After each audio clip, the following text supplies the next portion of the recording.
how's it going? Welcome back to my channel. I thought I would take you along for this extended weekend because I have just finished work and we are heading into Labor Day weekend. Now, I don't have any plans in terms of like camping or anything for the weekend. I'm just going to really optimize the fact that we get an extra day. I'm super excited for that. And I am definitely in need of it after the work week that I just had. It was just very full. It was one of those where it's like at the end of your day, your brain is fried. And so that's how it's felt all week long. And so I am super excited to be heading now into a long weekend. So we have this thing at my work that I've mentioned before, and it's called Summer Fridays. And we get 2 more of them left in the year. Today is one, and then we get 1 more next week, which I thought that today was going to be the last one. So I'm super excited that we get one next week. And so it essentially means that we get the last 3 hours off in the workday. Yeah, the last 3 hours off of the workday every Friday in the summer from Memorial Day weekend to Labor Day weekend. So I got off about an hour ago and I just finished putting Henry down for his afternoon nap. I might be following in his footsteps. Right now I'm going to take out my sourdough starter from the fridge so that I can make a loaf of sourdough this weekend. I have been trying to get into the whole sourdough making thing. I have made 2 loaves so far, so this will be my 3rd. And I definitely have the starter down, I feel like. For the most part, I have a rhythm with it when it comes to the starter. And so I'm still getting used to the steps of actually making the loaf itself. I would love to have it just like memorized and ingrained, but I just go off of a recipe. I'll go ahead and link that one that I found actually from a content creator I love to watch, Michelle Reed. And so she posted this as kind of an easy first sourdough recipe to follow. Hands-on from scratch sourdough is like going to be very intensive, but I think it is pretty simple to follow because I was able to figure it out from it. So I'm going to gauge whether I want to, use the last part of my afternoon heading into my Sabbath to kind of clean the house and set up, or if I'm really drained and if I want to take a nap right now. That is what we're deciding between right now.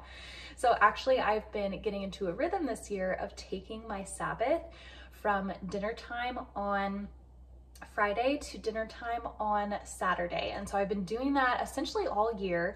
I love it personally. And I'm listening right now to a podcast about the Sabbath. So the first kind of introduction I had that really inspired me to really integrate a regular Sabbath was reading the book from John Mark Comer that was The Ruthless Elimination of Hurry. And so since then I've been doing a regular Sabbath, but there is also a podcast series where he talks with 2 others about the kind of breakdown of the Sabbath. And so I am currently listening to that as well. I just finished the 2nd episode. So I think I'm going to continue to listen to that while I clean the house just a little bit. And as I head into this next Sabbath, and I will link that as well down below because it is such a good series. But I'm going to take my sourdough starter out of the fridge right now, tidy up the kitchen just a little bit, and then go from there. So first step is I'm going to let this come to room temperature, and then I'm going to feed it again and give it overnight to rise. So I'm going to let this sit on the counter for a few hours to come back to room temperature. Then I will feed it right before bed and let it rise overnight so that this is kind of to pace for having a loaf done by Sunday. So we'll see if that works out because I've been working on my sourdough pacing lately because the first few times I was making bread at 10 p.m. on a Saturday because I did not pace it strategically. So it is a lot of strategy when it comes to sourdough, but I'm gonna let this warm up on the counter for now.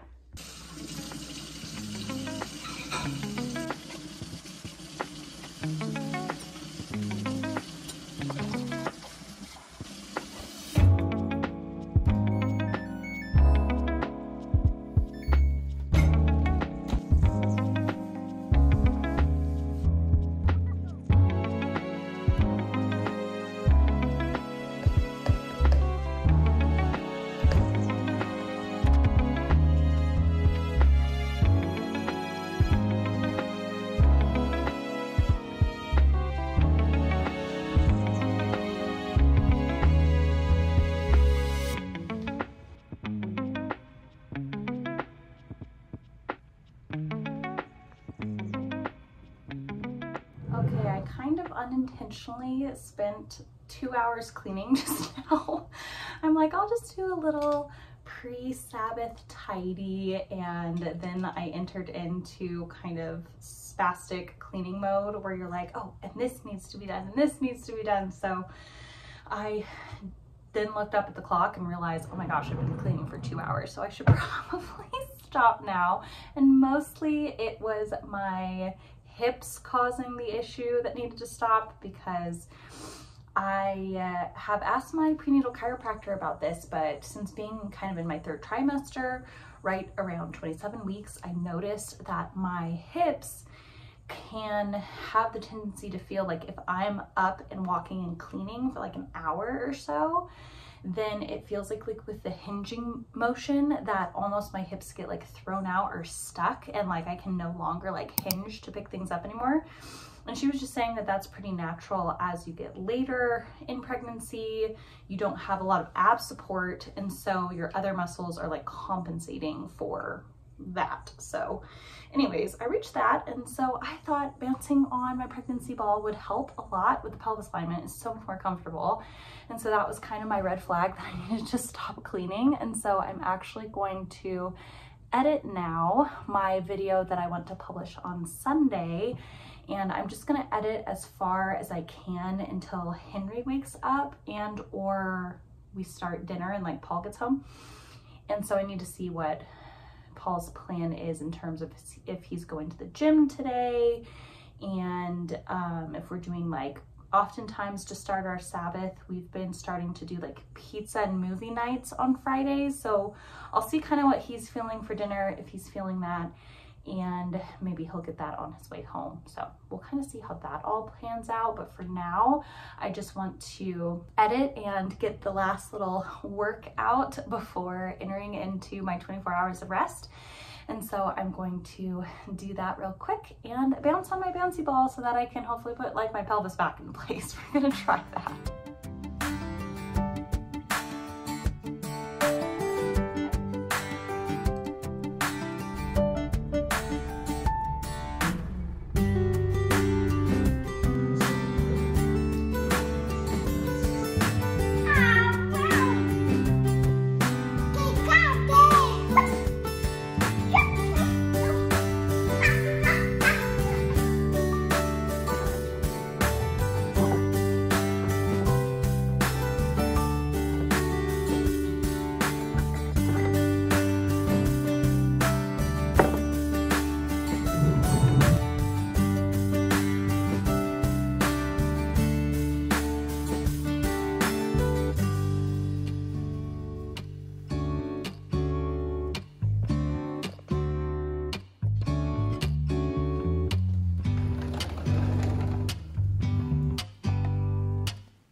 Okay, hello again. We have now reached Sunday. I am in Trader Joe's parking lot because we have our whole grocery routine where we typically will place our bulk order through Walmart, and Walmart and Trader Joe's for us is like right next to each other. And so I do that. I don't like to like shop physically in Walmart. So I place a bulk order, then I just pick it up.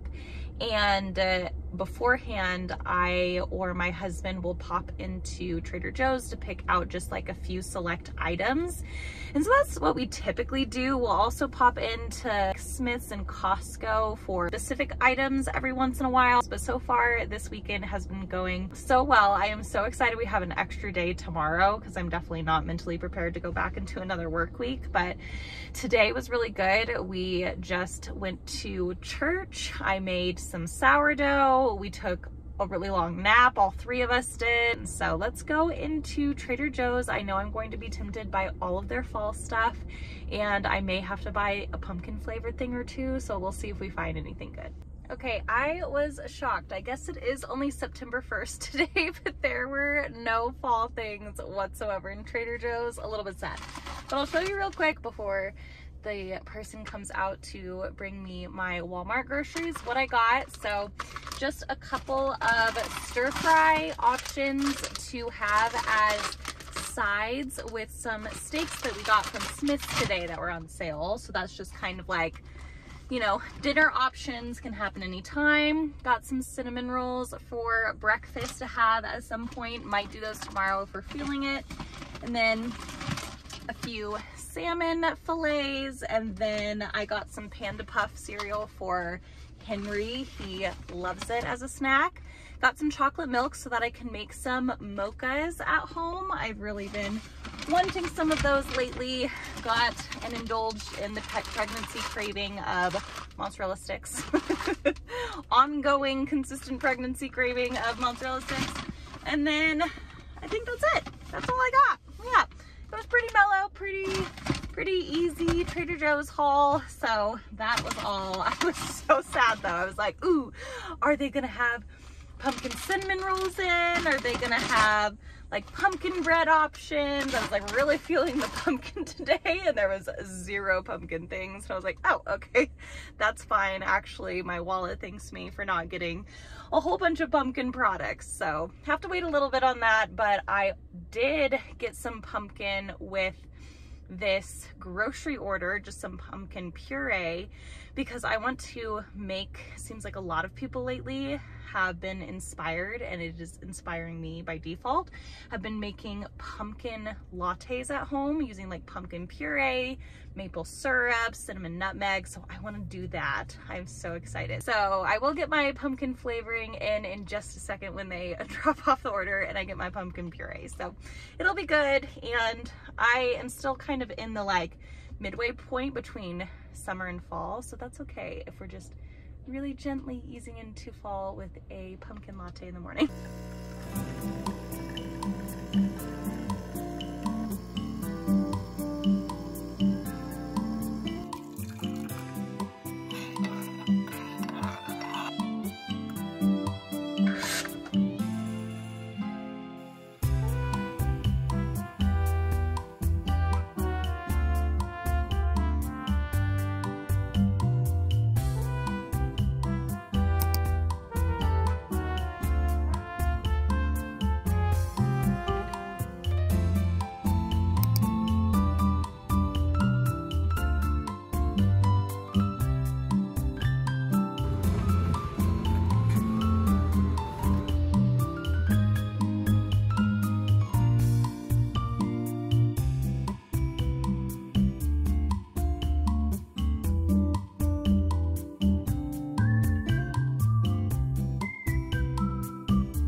All right, so I am slowly adding some elephants into the boys' room to go with Henry's lions. So some name significance with this little pairing is that Henry got lions as part of his baby room aesthetic because his, okay. Mama's gonna take the hammer and the nails. So Henry got lions as part of his baby room aesthetic because his middle name is Leo, which means lion. And for this baby, I revealed in a previous video that his middle name is Lloyd, which is after his other grandpa. So Henry is named after my dad, and this baby is named after Paul's dad. And so Lloyd actually means gray or sacred.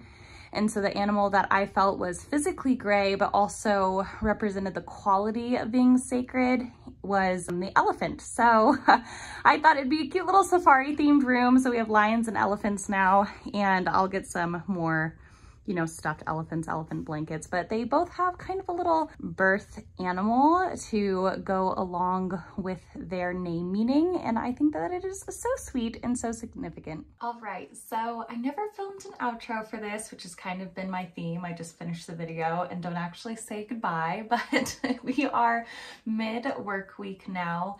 And it has been going pretty good so far. The only unfortunate thing is that my son Henry has been sick this week. We are on the other side of it, praise the Lord, but that is what we've been dealing with this week. So I've been just very preoccupied as, you know, mama mode of sick baby to take care of him. But looking back on this past weekend and editing this vlog has been really fun and inspiring me again to focus on rest this coming weekend. And we have some fun plans upcoming where we're going to celebrate my grandma's birthday at the beach. And it's still good warm weather here for just a little bit longer in Nevada. So we're going to go to Lake Tahoe to celebrate her birthday on Saturday. And then on Sunday, we're probably going to go to the Great Reno Balloon Race, which happens on, I think, the first full weekend of September. It's either the first or second weekend of September. It's after Labor Day weekend of every September annually in Reno. And so it looks like my brother and sister-in-law will be in town. And so I think we're all going to do that together. So that is super fun upcoming for this weekend. I'm glad that Henry has turned a corner so that he can be healthy again for when those activities come about. But I want to say thank you so much for watching this video. It means so much to me that you did. If you liked it, please remember to give it just a little thumbs up and to subscribe to my channel for content that might be similar to this in the future. I cannot wait to catch you on the next video. Bye, friends.